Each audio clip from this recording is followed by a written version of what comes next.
before I go into detail about artificial intelligence X, let's put a definition on where you're at right now. So it is my belief that we're in an artificial construct. I call it the simulacrum because I'm backwoods Texas and I'm not going to pronounce the word right. This is how I've pronounced it all my life. It's actually simulacrum or simulacrum, but you're in the simulacrum, the Texas version. Now, this artificial construct. I got the hat to prove it, man.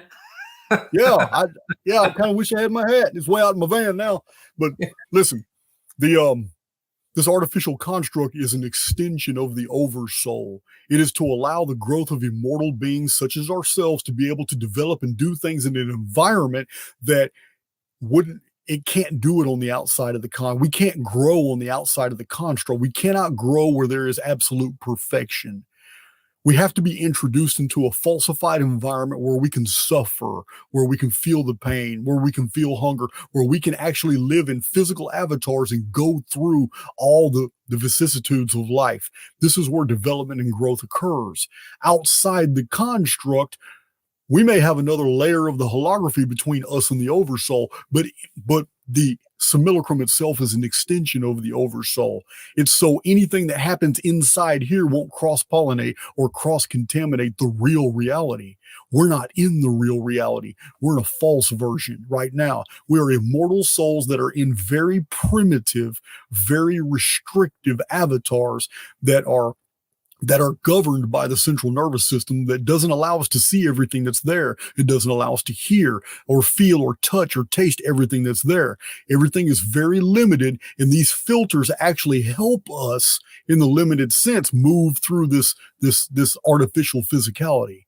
Now, in this environment, we are absolutely convinced that this is real because the central nervous system does that. That's what it is. It is the interface between the psyche and the simulation.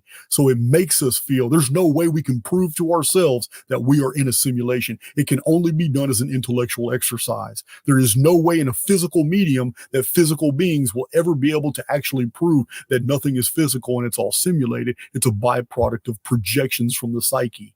And then the reactive cortisol and the hormones and everything that makes us feel, taste, touch, hear, smell, and all that. So this is it's a beautiful construct. There's no doubt. The simulacrum is a neutral field. It is your friend, and it feels that it's in a relationship with each individual divine spark. The problem is people don't treat it that way. People don't believe they're in a relationship with a spiritual oversoul. Therefore, it's absolutely neutral. It will only reflect back as conditions and circumstances what the individual actually projects into it. And it's just not mental. People daydream and fantasize all the time and nothing ever happens. You have to actually do something that Jesus was very specific about. He's very specific that it's one's deeds, actions, works. You don't have to do all the work. All you have to do is start moving in the direction of your thought. If I build the thought construct and I have a good idea of what I want the next 2 weeks to be like, and I got it firmly rooted in my mind, the simulacrum reads my mind like a blueprint. It knows exactly, but there's nothing to induce it to reflect those thoughts back as conditions. I have to do some. My physical avatar has to start moving into the direction of that. I don't have to accomplish all that stuff. I just have to start moving in that direction, and the simulacrum reciprocates. It's a builder protocol. It feels like it's in a relationship. It doesn't want you to be a liar. It wants these things to come to pass.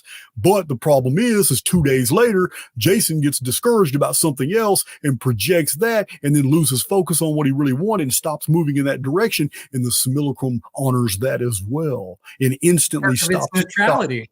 Yes, and it's totally neutral. It's totally neutral. This is why it's very important to follow through. This is why I have gotten so much accomplished in my life. I'm only 49 years old. I'm not old. I'm 49 years old, but I've got 17 books published. I've got hundreds of articles I've written. I've got 400 videos on YouTube, and they're not just ordinary videos. These are videos that are data packed. My uploads are not my podcasts, but these are just conversations, but my uploads are data packed. It took a lot of research to put all these together. In my personal life, I have made some acquisitions of vehicles and buildings and land, and I'm living life, but I move forward. I stay focused, one little goal at a time. You can't multitask in spirit. You just can't. You have to stay focused on one thing, but you only have to stay focused 2 or 3 days, and the builder protocols will take over. And if you're excited about receiving something, then it's going to make sure that you feel that excitement really in the future because you created that as a reality for yourself. But the real key here is that thoughts are just things and they have no power unto themselves. You have to do something. You've got to move in that direction. There's no greater teaching that I can provide anybody other than you have to take initiative, because as a co-creator with the Simulacrum, you can't rely on it to be a builder protocol for the things you want in life, or if you want in the lives of others. You can't rely on it if you're not the one, actually, you're not the impetus. The individual spark must start moving first according to a mental plan. And once that happens, everything else just falls in place. You don't have to have an end result mapped out. You just have to start the beginning, and then it'll take over. Now that's the Simulacrum, which is an extension of God. It has nothing to do at all with artificial intelligence X. AI X is something very different.